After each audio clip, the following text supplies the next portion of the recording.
your eyes too.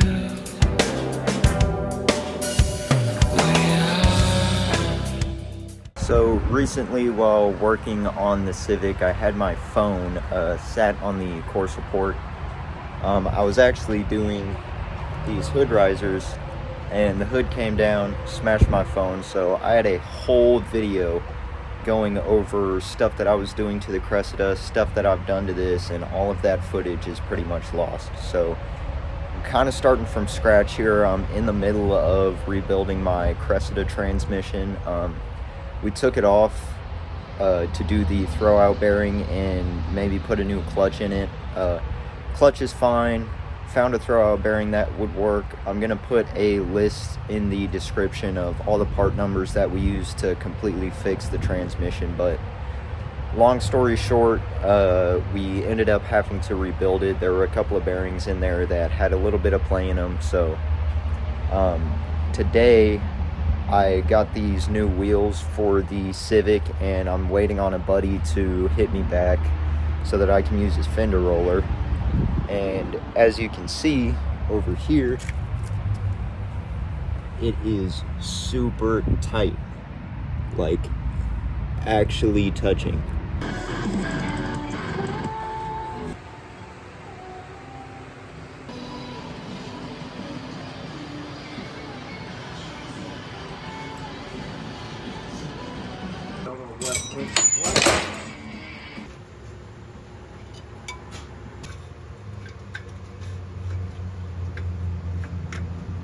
So, after many hours of struggling, the transmission is back in the car. We're gonna have to reuse the old slave cylinder because the clutch fork is wrong, the one that we ordered. So it'll have the same slave cylinder, clutch works and everything, throwout bearing feels fine, so that's all good. We ended up using the same clutch because it was fine. I guess the guy just swapped it, so eventually I'll be putting the Exedy kit in it, but that's not until this clutch is old and worn out, and by that time we should have a new clutch fork and a new slave cylinder in it. So right now we're working on the transmission brackets here, still supported by the jack, so once we get the brackets in, we'll be able to get the drive shaft put in, and by tomorrow it should be ready to start.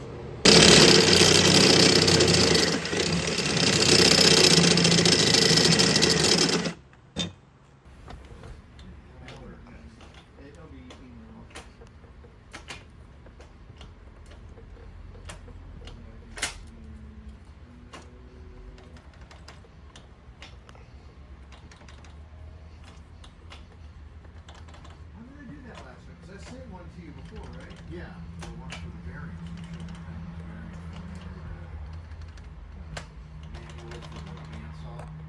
So I kind of wanted to show you guys what I was working on over here. We managed to find these vacuum lines that went to the power steering down here. When I got the car, it did not have power steering, so we got this off of a Mark II Supra, the Celica Supra. So the guy just had this plug on the intake tube just plugged off. He had like a cap on it, and then this line here that goes to the manifold, he also had a cap on this. So I'm trying to figure out where all of these vacuum lines go, and while I was doing that, I noticed, it's kind of hard to see,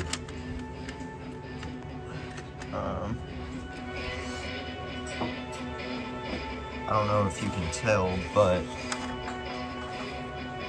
this right here is supposed to go to my injector right there. So I was only running on like 5 cylinders here, and I didn't even notice. Before I actually brought this over to my mechanic's house, I was having an issue where anywhere past half throttle, it was just bogging and falling on its face and it wouldn't move.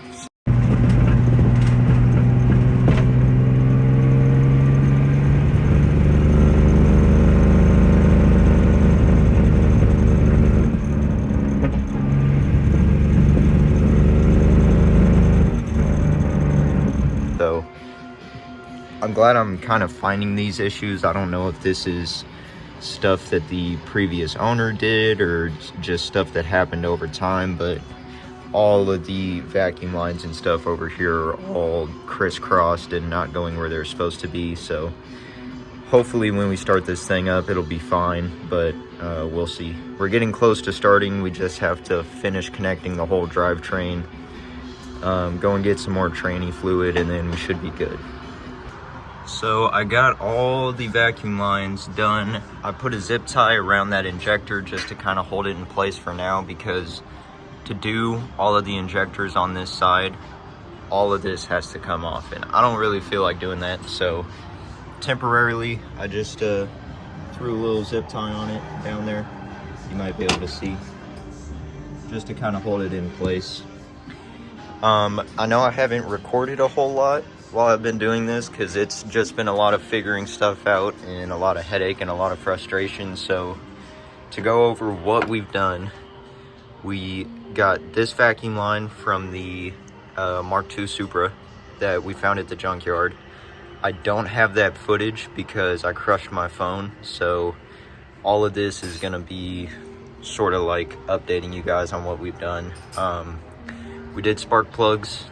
I got this cover off of eBay because on the drive back home from Nebraska, it was just open, like timing cover was just open, exposed to the elements. So if you can see, we also did valve cover gaskets to it. So got new valve cover gaskets. We're gonna have power steering again. I got all this ran and hooked up. We put a new fuel pump in it.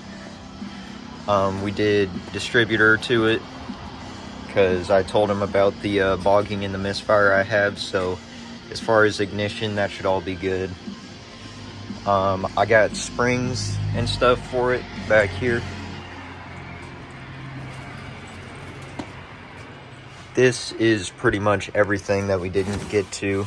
This kit right here is for a 85 Toyota pickup, because we assume this was a pickup transmission. We're still not 100% sure, but just some bearings and some synchros that we weren't able to use for it. Most of the bearings fit, so the transmission does have some new bearings in it. Clutch slave cylinder we didn't get to because we have the wrong clutch fork still. So we're gonna have to figure that out once I figure out what transmission it is. Oh yeah, we did the ignition coil. So like I said, ignition should be all good. And then when I get back to my house, we have G37 all-wheel drive lowering springs for this. Surprisingly, these fit in the rear. So the front of G37 all-wheel drive lowering springs for the front fit in the rear of a 83 Cressida, for those who are wondering. We got sway bar end links and a couple of other suspension components to kind of update it, because the springs in the back were cut, and every time you hit a bump, they just smack around and it sounds awful, and I don't want to be driving around like that. Rear main seal we did.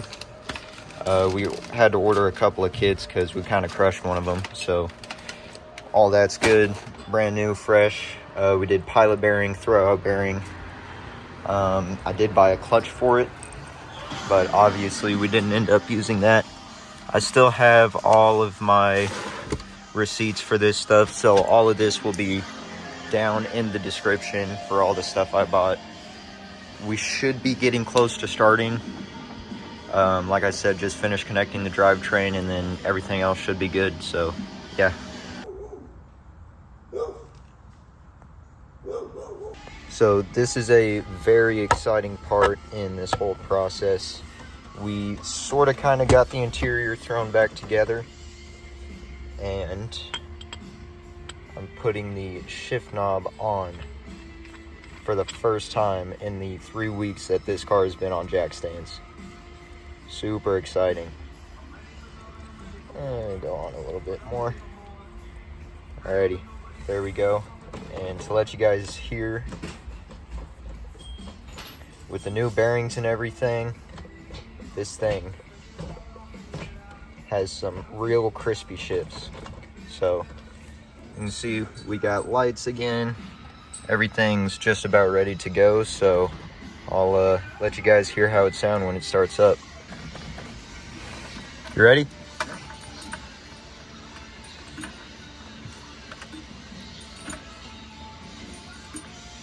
Neutral?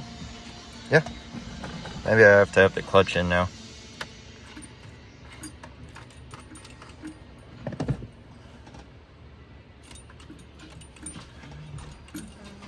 Kind of embarrassing first start there, but these two plugs down here originally went to the automatic transmission that was in this car. Turns out that the guy looped some of the wires for the start, so all we have to do is just plug it back in, wind it back up, and then we should be good. We went through and checked everything just in case, so battery's good, all this stuff is good.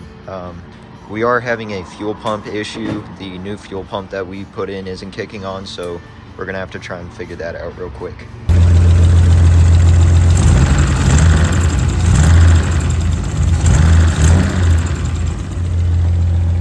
Alrighty, so first start on this was a success. We rode through all the gears work and everything, so safe to say the Cressida is finally done. I am so excited to have this car done. We're working out a fuel pump issue. The car ran, obviously, it sounded good, had good throttle response. We're just having a little leak from the banjo bolt at the back of the fuel pump, so everything's good now.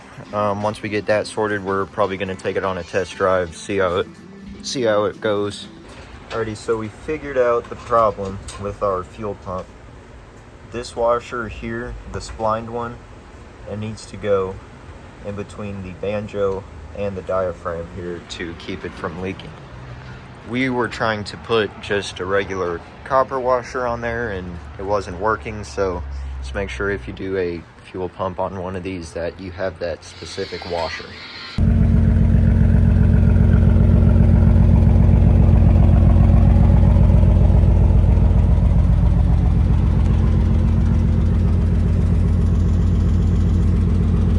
Alrighty, so it is the next day.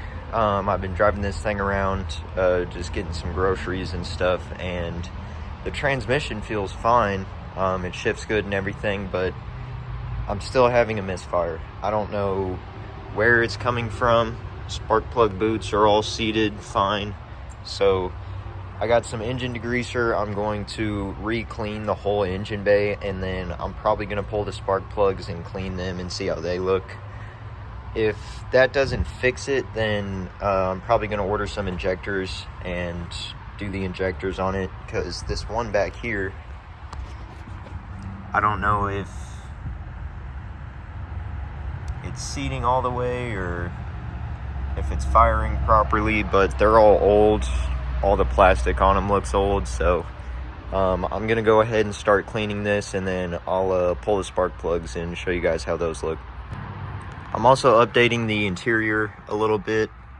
I got that underwater shift knob and these half covers. I've yet to put the ones on the back, but I still have to clean out all of this stuff that's in the back of my car. So I'm gonna shampoo the carpets again because I got dirty. Probably shampoo the seats a little bit and just kind of refresh this thing because it sat for like a month.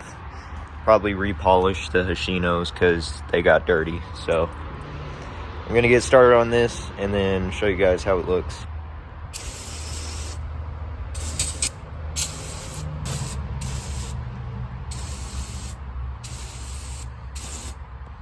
Alrighty, so I finally finished cleaning out the engine bay. I got everything getting ready to be torn apart to check the spark plugs. I'm not sure how old these wires are, so I mean they're NGK, so they should be good. The only thing I noticed was some of the glue here was kind of melting on the plug, so I'm just kind of going through the whole ignition system and checking everything, making sure that's all good. I'm still gonna order spark plugs or injectors. I'm probably gonna get a new MAF sensor and a O2 sensor because those are really easy to change on here.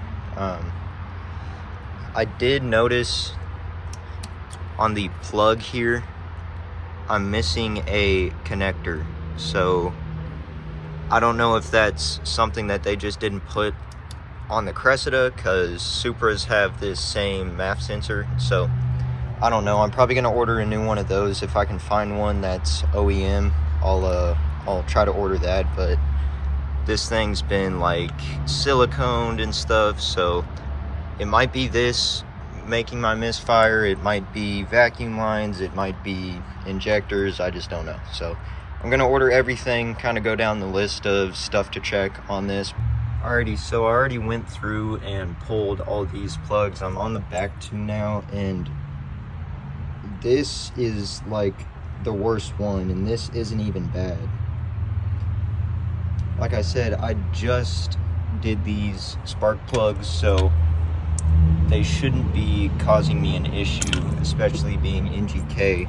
Down by the resonator, the guy had put in a NVIDIA resonator, and when he welded it, he left two little pinholes on top about like yay big. So I'm gonna climb under there and probably throw a couple of welds on there and see if that'll fix it, because my mechanic said that can kind of cause like a sucking or a popping sound that can kind of make it sound like a backfire. But when I start this, you guys will be able to hear it. So let me go ahead and plug all this back up, and I'll let you guys hear how that exhaust leak sounds. Alrighty, so it is a few days later. Cressida still isn't finished, by the way, but I did manage to fix the exhaust leak. That tiny little pinhole that I had in the exhaust was causing most of the misfire issues. It ran a lot better after that hole in the exhaust was plugged. It was a lot faster, ran great. And then there was one day that I took my father up to Walmart, and we were kind of driving pretty slow trying to get out, and then I felt something in the rear end locking up and slowing the car down, or just straight up stopping the car.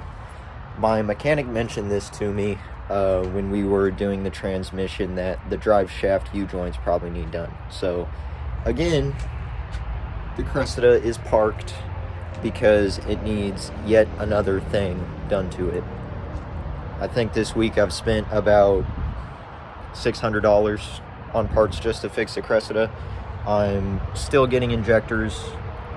I was trying to find a MAF sensor, and I managed to find one at O'Reilly's, and they said they can get it for me. I had them order it, I paid them, and I was going back and forth with them for about a week and a half. And then one day they finally called me, and they were like, hey, we can't get your MAF sensor, so come back and get your money.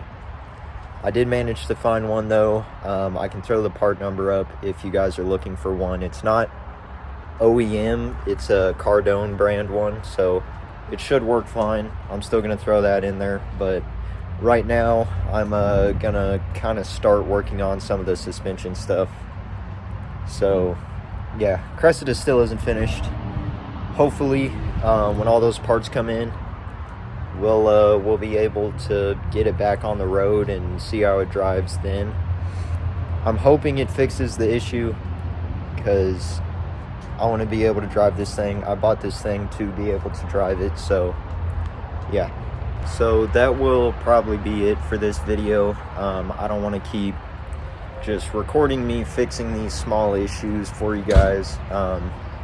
Trying hard to make these cars easier to fix. I know it can be kind of hard to find parts and stuff for them, and that's kind of why I'm trying to record as much as I can. Obviously I'm not able to record everything because it's been a lot of big projects and a lot of work is involved, and you don't really have a whole lot of time for recording stuff. So next video will be hopefully the suspension getting done, and hopefully the drive shaft getting done, as well as the injectors. So I'll show you guys how to do all of that if you guys have one of these cars. So yeah, we will see you guys in the next one.